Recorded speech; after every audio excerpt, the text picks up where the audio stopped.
So actually, just to let you know, we're going to be recording parts of this, but just to let you know that the spotlight is directed at me, so you will not be in the recording, and we hope to actually be able to have these recordings available on the website. If you miss a class, you can participate, but of course it's very good if you can come, and we'll be meeting for the next 8 weeks, 2 hours each time. And next week, just to give you a little bit of a template, we'll actually begin directly with the practice. We'll generally begin with about a 15-20 minute just silent sit, just for us to begin to settle, to become present. Then we'll actually go into the particular parts that we're going to be working on. Next week will be head, hair, body, hair, nails, teeth, and skin. And then we'll be having so we'll be doing a guided meditation on these particular parts. And then we'll have some time for some small group discussion on what's your experience working with the practice. And then coming back to the large group and harvesting what we're learning about ourselves. And of course, during the week, you also are welcome to continue on practicing, and we're going to provide a lot of different resources to support you with the practice. But before I get into a lot of nitty-gritty, and maybe Kara, I'll just invite you to shut off the recording now, because and these will be found on the website, and I'm going to give you some information. We have a YouTube Insight Santa Cruz section, so that each class will be on that. And then one of the handouts for the class that has the parts on it will be also posted on the website, and I'll give you information on where to find that. But maybe I'm trying to think. How many thumbs up would like a 5-minute bio break? So I'm seeing a number of thumbs up. All right. So let's start at, we'll do it 20 after the hour, so it's about 8 minutes. So take a little pause, and then so Kara, I'm sorry, you can unrecord the recording, and we'll start when we come back. Okay. So yeah, I want to explain about this practice and my own introduction to it, which was actually in 1980. At this point, some of you might have been born after 1980, and it seems like 1980, boom, just a few moments ago. But in November of 1980, I was very much into Vipassana, mindfulness meditation, and I have a beloved meditation teacher, Dr. Rina Sirkar, and she invited me and a number of her students to travel with her to Southeast Asia, to Burma, which is now known as Myanmar, and to meet her teacher, who was Tungpulu Sayadaw, a very revered forest monk in the Burmese Theravada forest tradition. And I decided to take temporary ordination. In the Burmese tradition, you can ordain temporarily. It's not like a life commitment. And so I had the opportunity to temporarily become a forest monk in a very rural place in central Burma. The main source of transportation in this area was ox cart. There was no electricity. And it was a great place to practice, very quiet. And so I remember when I ordained as a monk, they have a tradition of, one of the things is to shave your head. And while they were shaving my head, the monks were shaving my head, they were reciting these Pali words, Kedaloma Nagadantataso, Mantam Naru Atiatimazam Wakam, Hariyam Yakanam Kalomakam Piyakam Papatam Antam Antaguna Udarin Kiritam Matalungam Paytam Te Mampo Loitam Te Do Medo Athu Watha Kelo Tinganika Latika Modam. And they kept on reciting this over and over and over again. And I finally asked one of the monks who spoke some English, and he said that they were chanting the 32 parts of the body meditation: head, hair, body, hair, nails, teeth, skin, flesh, sinews, bones, bone marrow, kidneys, heart, liver, diaphragm, spleen, lungs, large intestine, small intestine, stomach, feces, brain, bile, phlegm, pus, blood, sweat, fat, tears, grease, saliva, mucus, oil of the joints, and urine. And that was the first time I ever heard this list, and I was like, really? What is this? And so that was my introduction to the practice. And evidently it is very traditional when you ordain, be it as a monk or a nun, that they, as they're shaving the head, they will recite these parts of the body. What I didn't know was that Tungpa Lucero, my teacher, was very, that the 32 parts of the body was a practice that he worked with very much in his life and taught it.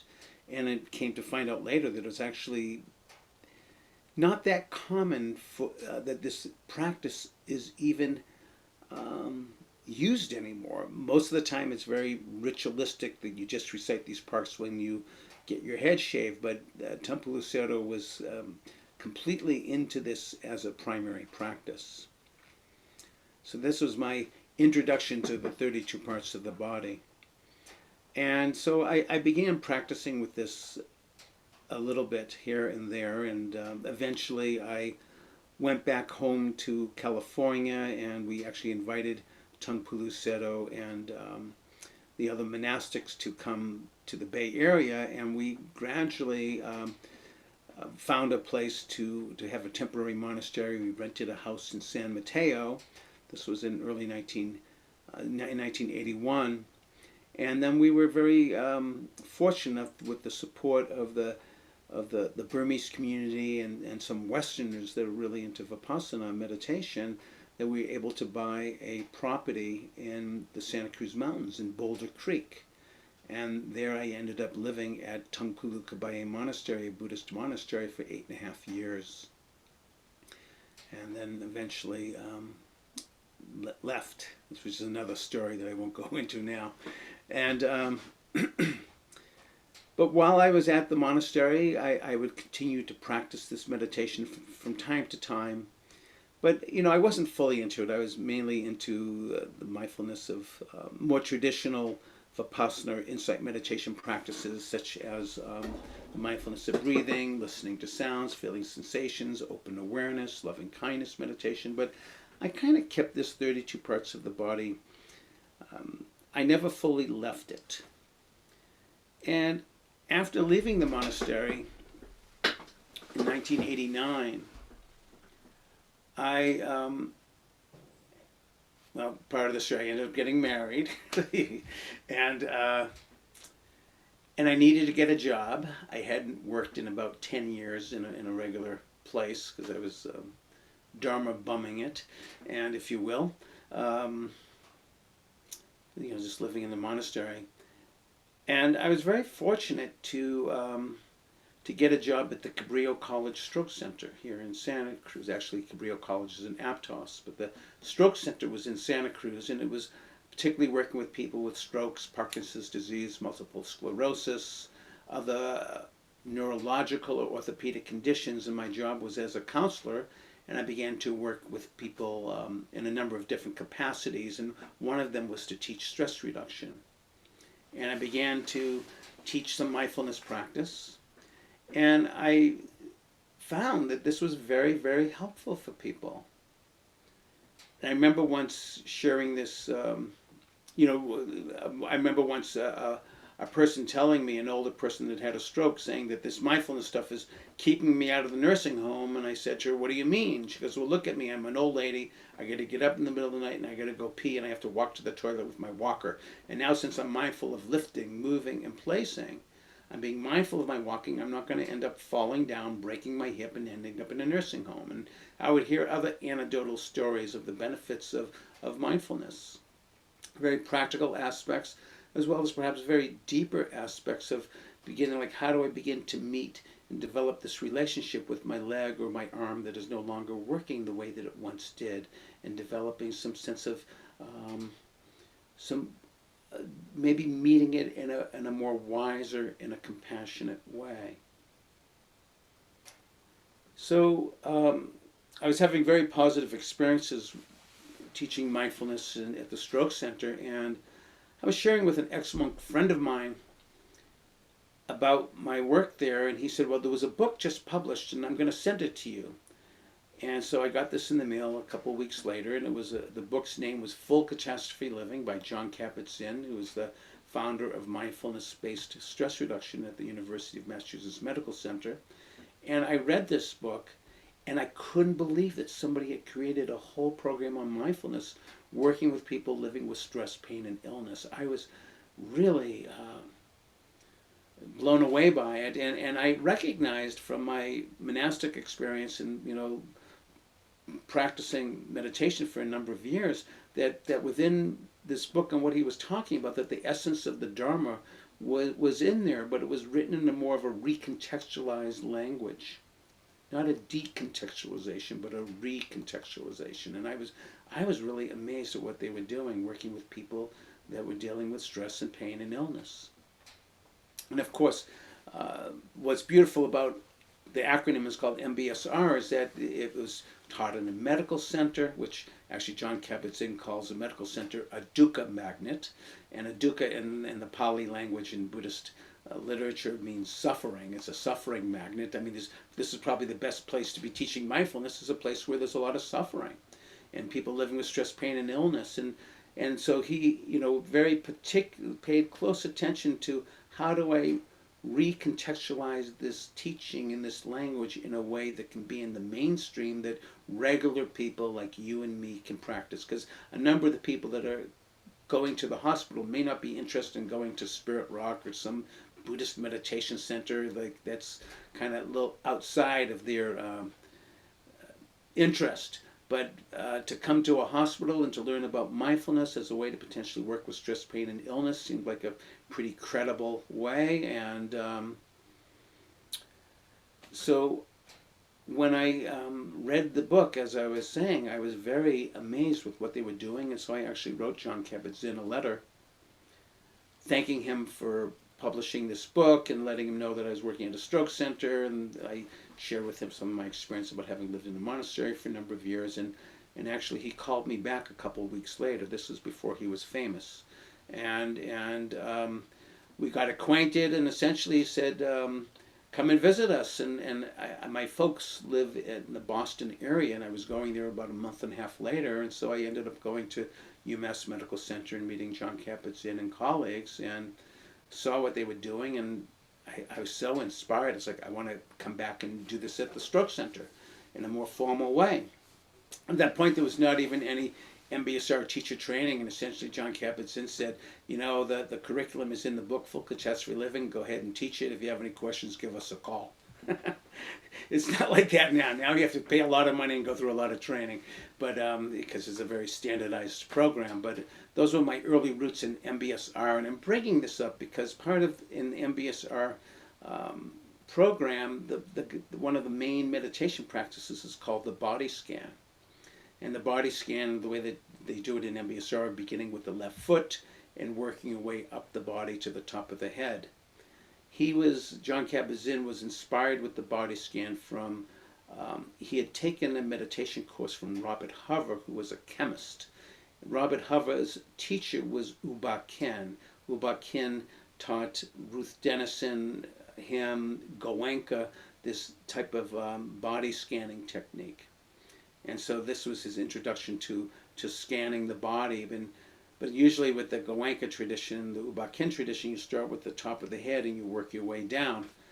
But Jon Kabat-Zinn decided for MBSR to start with the left foot. And when asked why, he said that his sense was that we live so much in our heads that anatomically speaking, he wanted to go the furthest away from the head.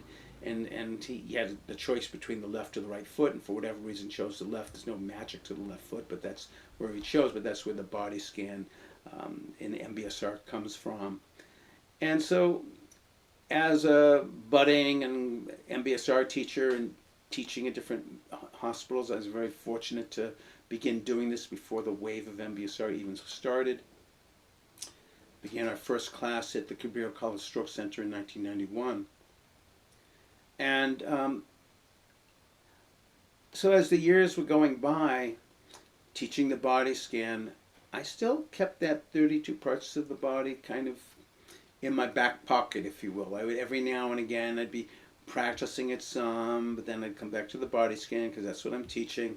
And so it's kind of funny to say this, but I've lived long enough that I can say this, that after 26 years, so that's in 2006, I was introduced to this practice in 1980. And in 2006, 26 years later, I had this realization that this practice was absolutely profound, and I want to practice this very deeply, and I want to share this with others. And I'll actually, the wonderful thing about Zoom, I can share the screen here, and I want to share with you a picture. It's kind of a humorous picture of Gary Larson on the far side. And, you know, it's kind of a picture of 3 cows in a pasture. They do this every day in and day out.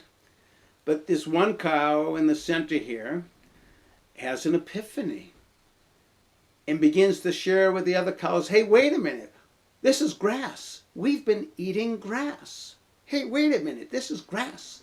We've been eating grass. And in the same way, maybe it was like this 26 years later, there was this epiphany of, hey, wait a minute, we have a body. I have a body.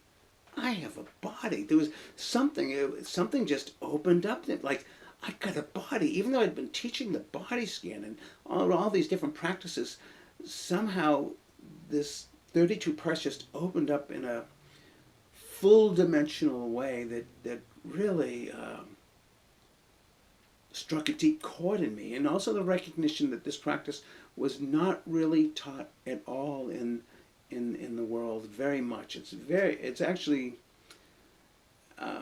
you know, fairly rare to do this type of practice. And Tampulu Lucero, my teacher, actually I'll just show you a beautiful picture if you want to honor Tampulu Lucero. Let me see. Here we go. So that's Venerable Tampulu Toya Kabaye Sero.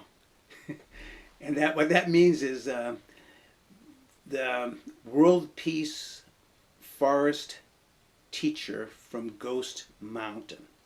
He's got a long name, but he was the world peace forest teacher from Ghost Mountain, Tampulu Lucero. And I'll close the share now. And you know, Tampulu Lucero actually had this to say about the 32 parts of the body. He says that the 32 parts of the body meditation is the most eminent amongst all of the foundations of mindfulness. That this meditation is unlike any other kind of meditation, and it is brought to light and taught only in the times that the Buddhas arise. And he's not kidding when it says that it's unlike any other meditation perhaps that you've practiced, because it has a very particular format in way of doing practice. And let's see if I can pull that out as well. I can. I love how I can do this. Okay. Oops, the wrong one, so pardon me. I'm going to close that. We'll get back to that one. This is the one I want to do.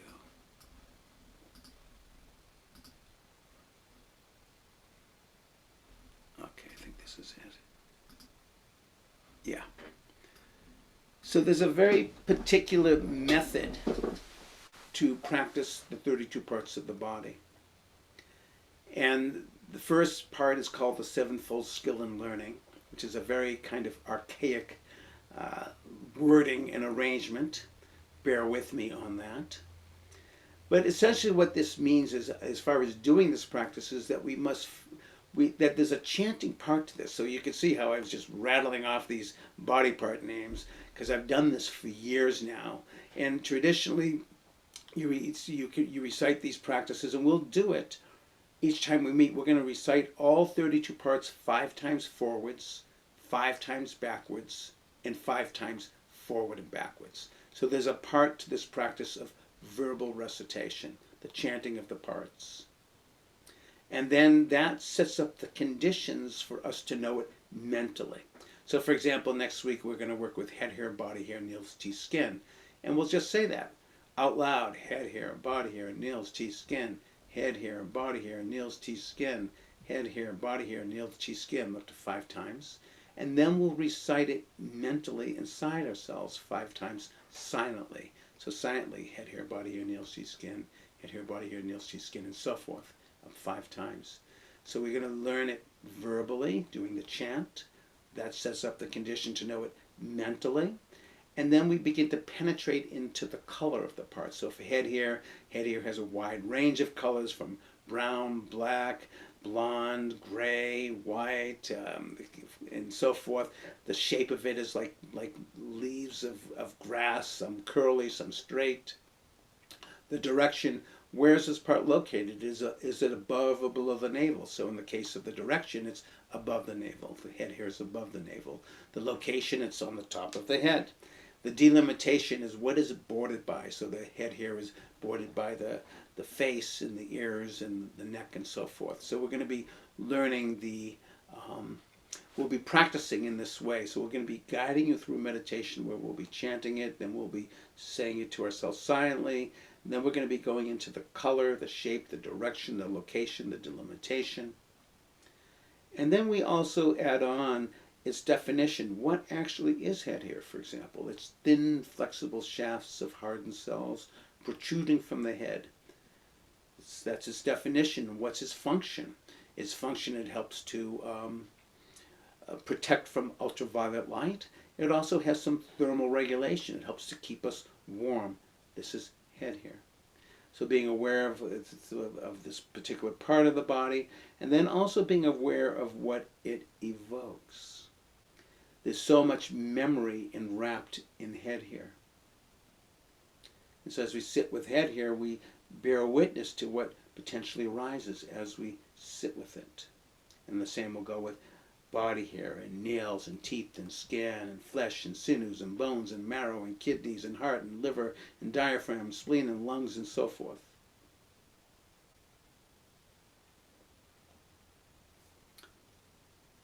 So since it's on your screen to see these benefits, alleged benefits of this practice, is to really begin to penetrate this narrative, this story, this identification of I, me, and my begins to get a little bit blurred. We begin to see the overlay of this identity. So this sense of the erroneous view of self becomes lessened and eradicated to some degree. It can also work with helping to heal different illnesses. And I'll never forget a dear friend of mine who's now passed on. But she was given 1 month to live with a lung cancer. And I met her at the monastery, and she came, and she was given the 32 parts of the body to practice with, and she practiced with it very faithfully. And at the end of 1 year, she was doing pretty darn well, and so she wrote a little postcard to her oncologist and wrote, "Still here, love, Barbara." Well, that went on for about 6 years. She had a prognosis of 1 year, and eventually she did pass on. But she really attributed the length. This was way longer than what she could have ever imagined. What was alleged, the 32 parts of the body. I'm going to see if I can just find here. There's a powerful reading from Barbara. I have it. Yeah. So she writes. This is close to when she realized that the cancer was turning and she was going to pass. But even how she writes in this poem, there's some deep healing that she speaks of. She calls it of life and death. And she says, it's not the will to live which sustains my life, but the release from fear. I've not outwitted death, but broken free from the stranglehold of fear. At Christmas we celebrate the wonder of birth, at Easter the miracle of rebirth. What then of death? Without fear death unfolds like a warm cloak of soft black wool. Death is the abyss from which all life emerges, drawn by the light. Barbara Roberts. There's a beautiful line from Tsongkhapa that says, the human body at peace with itself is more precious than the rarest of gems. I love that line. The human body at peace with itself is more precious than the rarest of gems. So you could say in many ways that Barbara had experienced some deep, deep peace within her to meet her life and her death. Other benefits speaks about it helps because we're doing so much concentration with memorizing these parts and reciting these parts and of course directing our mind to the parts. This helps to build and amass deep concentration. And then there's kind of a few funnier things like that. If we do this practice, we'll become more intelligent. We'll become the conqueror of boredom and delight. The conqueror of fear and dread. Those actually sound pretty good. Can bear the cold and the heat better. Attains jhana, which means absorption, deep concentration. Attains nibbana, ultimate and deep freedom of mind and heart.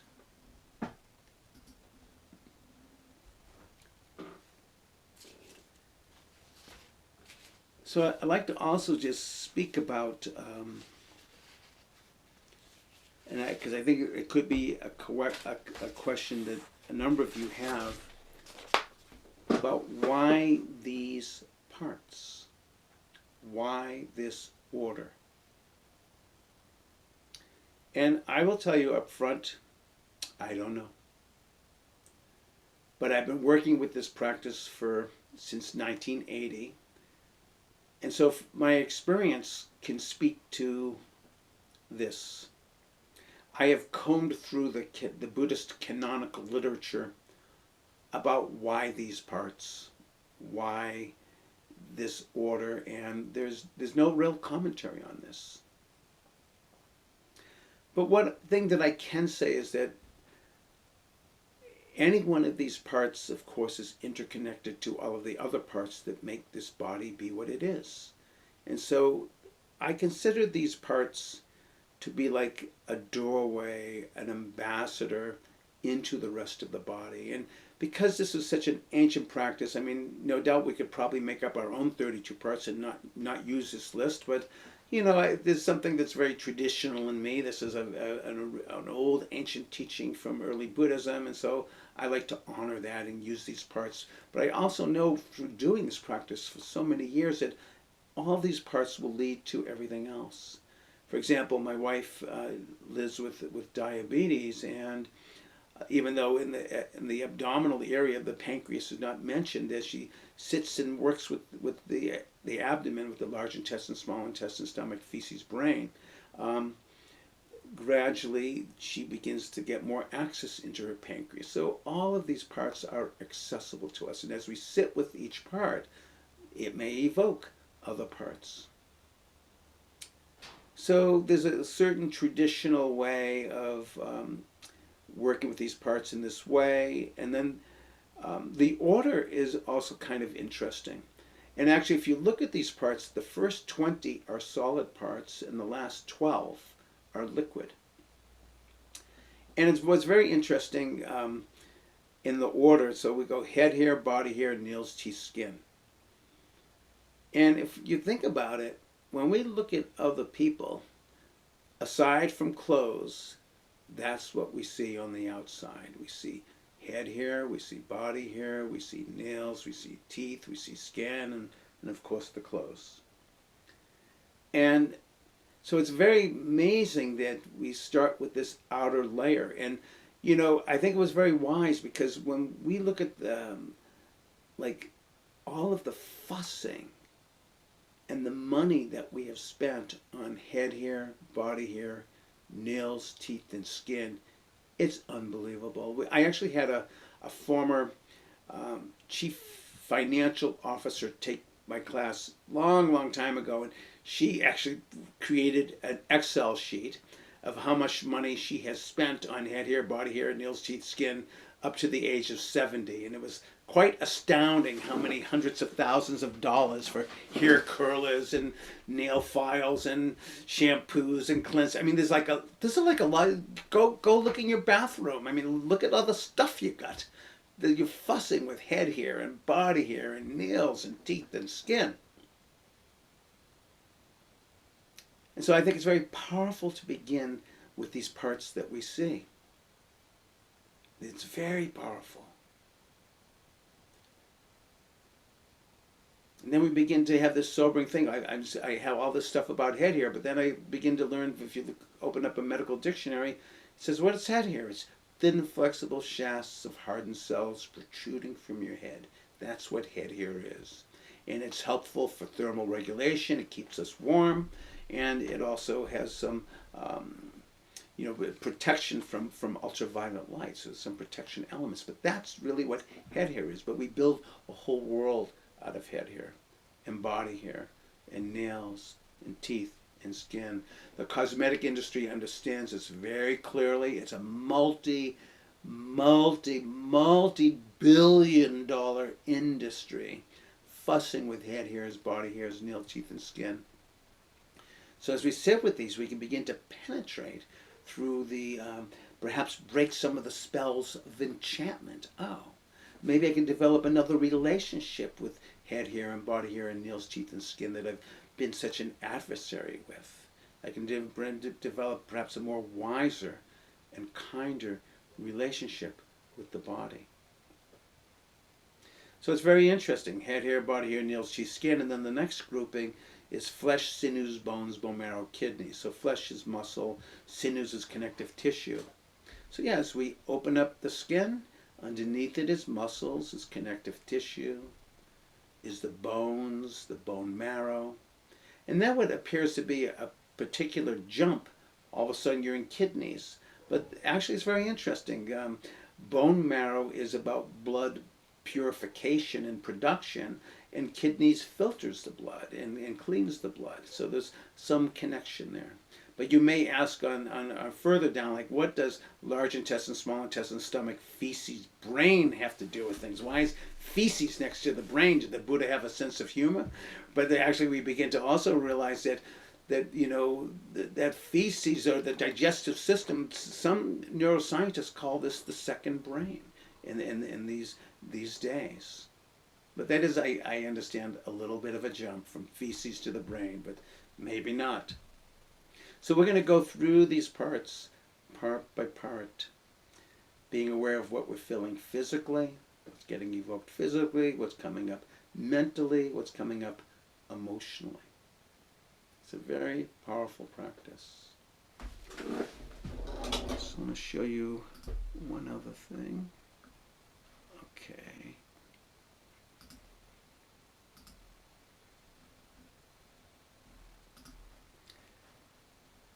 This is the handout that's going to be on the Insight Santa Cruz website, and we'll send you in the chat where you can find that. And if you want, you could even just take a picture with it with your phone as well right now if you want.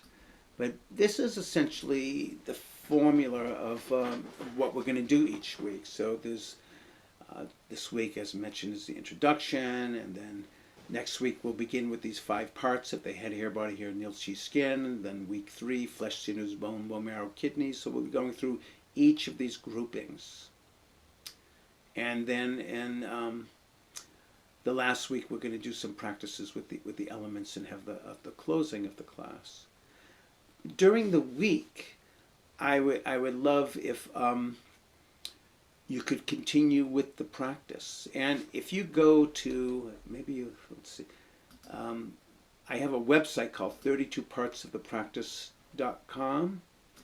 Let me see if I can put this on the share just so you can see it for a second. There we go.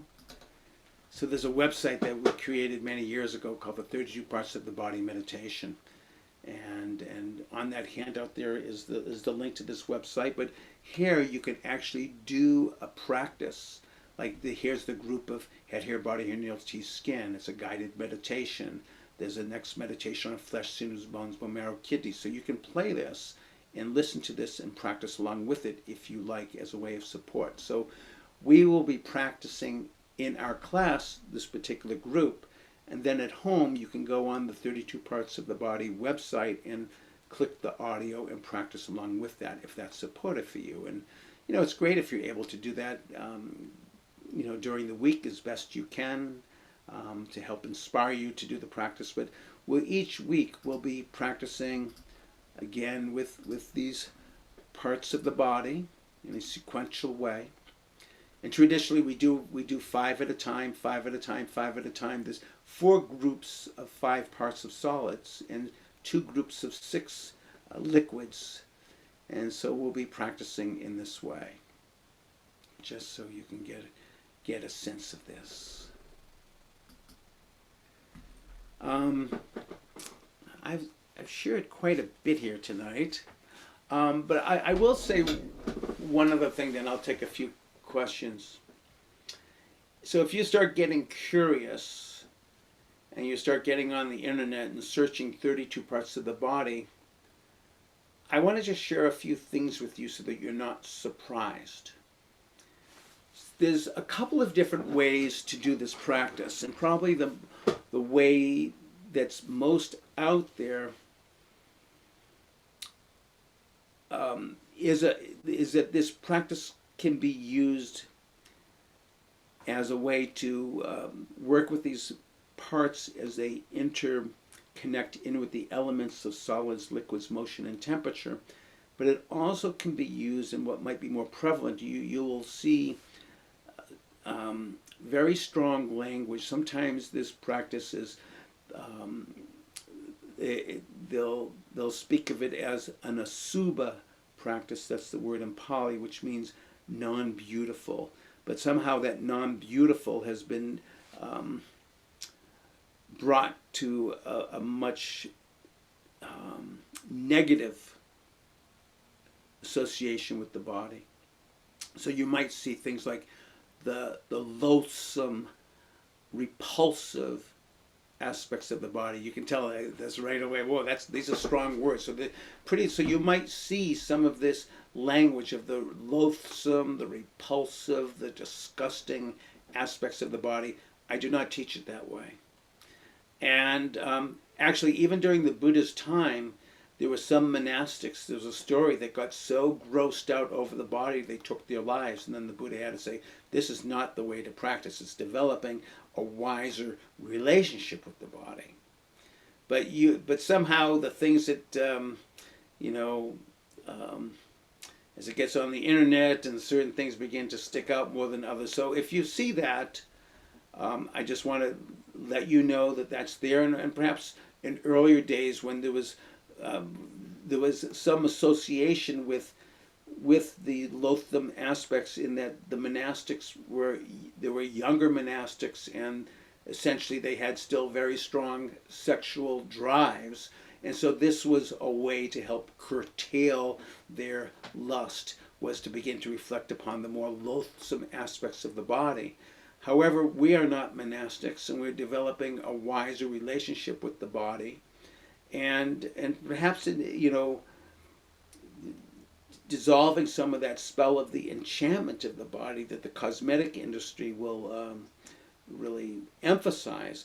And so we're developing in this practice a more healthier and wiser relationship with the body. And essentially what Karen and I are going to do is, we're not going to give any types of words like that the body parts are disgusting or they're wonderful. We're just going to be matter of fact, like from a medical dictionary. Again, if you read about head hair, it's thin, flexible shafts of hardened cells. We're going to be doing this with each of the parts, and we're going to leave it up to the person that's practicing to discover their own relationship with that part. And again, I've heard one. I remember one person at a retreat I taught at Spirit Rock. She's at the end of the retreat, she gave this announcement to the world: "I love my large intestines."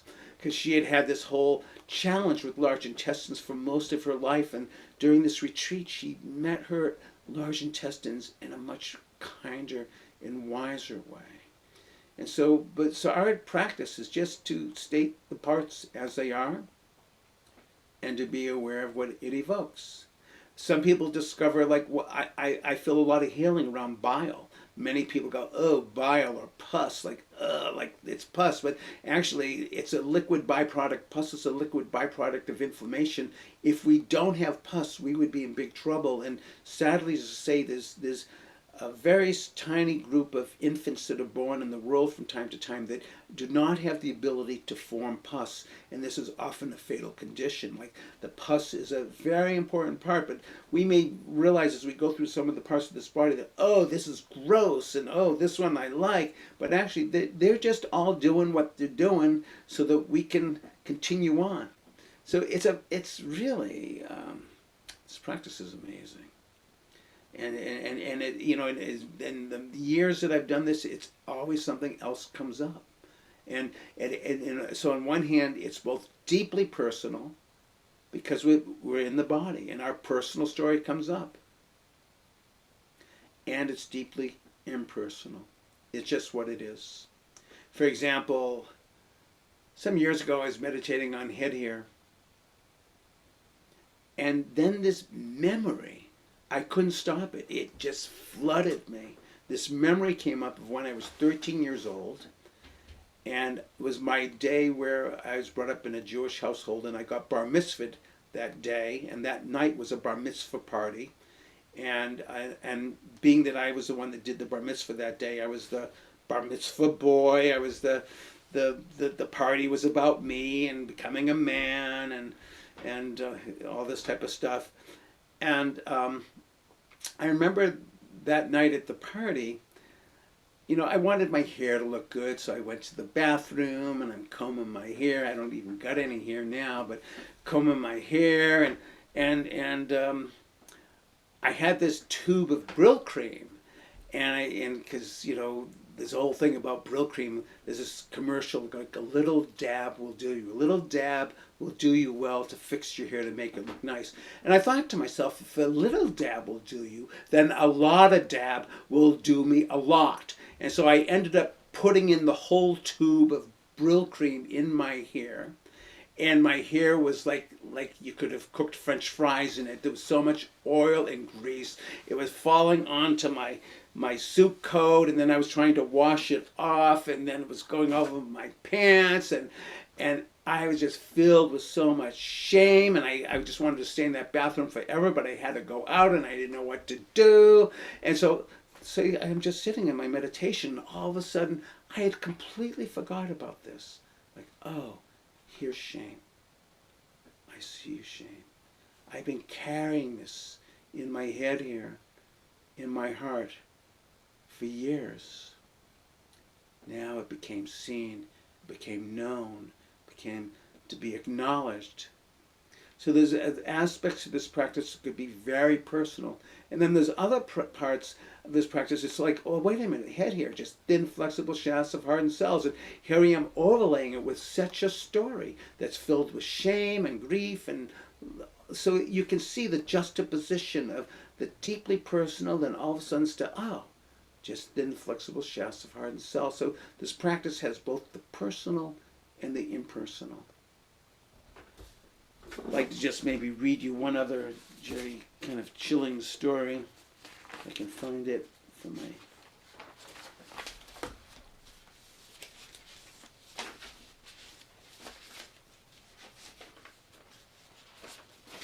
This was sent to me by a physician friend of mine who really got into this practice. And what she did was very... here we go.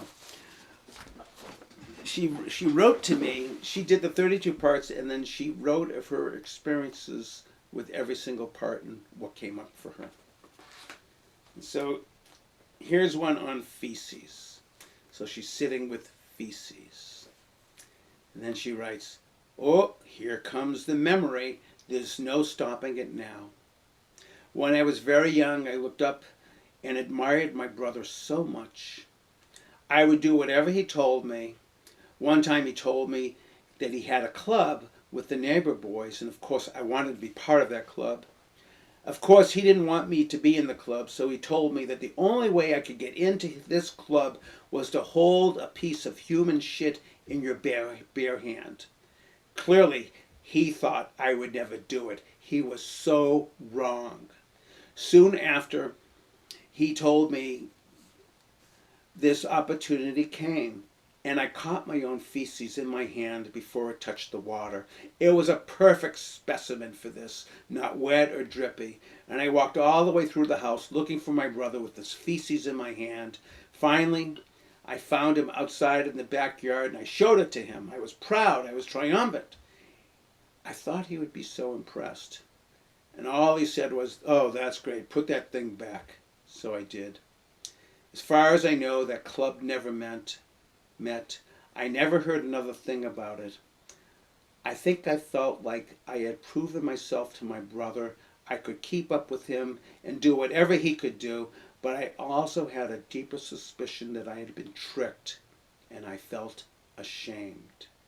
This memory still fills me with a sense of shame. How could I have not seen through this and done something so disgusting to please someone else?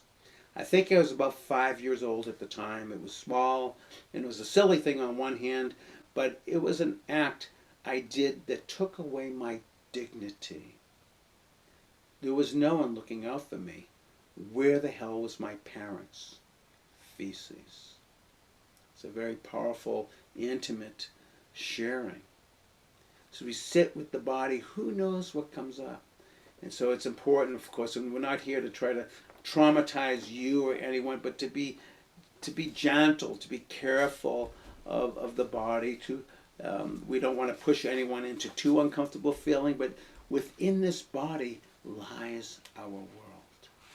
There's a beautiful quote from Martha Elliott that says that your history is here inside your body. Your body is your storehouse of all of your learnings and thoughts and experiences. Your history is here inside this body. And it's interesting about this body because it's just like in the world or in outer space, there's uncharted territory, places that are continuing to be discovered. And you would think with all of the anatomy labs and modern science and this and that the scientists know everything about the body, but that's not true. Occasionally, a new body part is discovered. Now, it doesn't mean that, oh, you have 3 arms, you didn't know it, but it's like there's in recent times, within the last 5 years, there was a ligament in the knee that was discovered, an anterolateral ligament. And even though there's been so many anatomy labs, so many different surgeries, somehow this was not seen. There was a new layer in the human cornea that was discovered. There's an interstitium which had previously gone unnoticed within human beings. It's actually one of the largest organs of the body. It's a type of a connective tissue of fluid compartments that researchers call interstitium. So anyways, it's very interesting to realize that there's still so much to know about this body. It's uncharted territory, and we're diving into it. Just see if there's one other thing to share.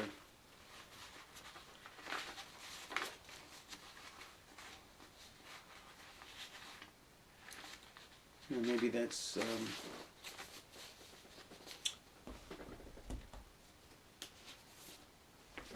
just see one other thing.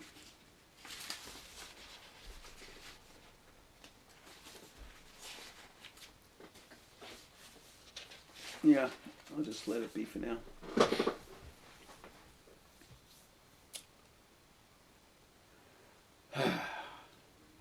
32 parts of the body. So maybe we could take a few comments or questions, and then Kara's going to guide us with a meditation to end this evening.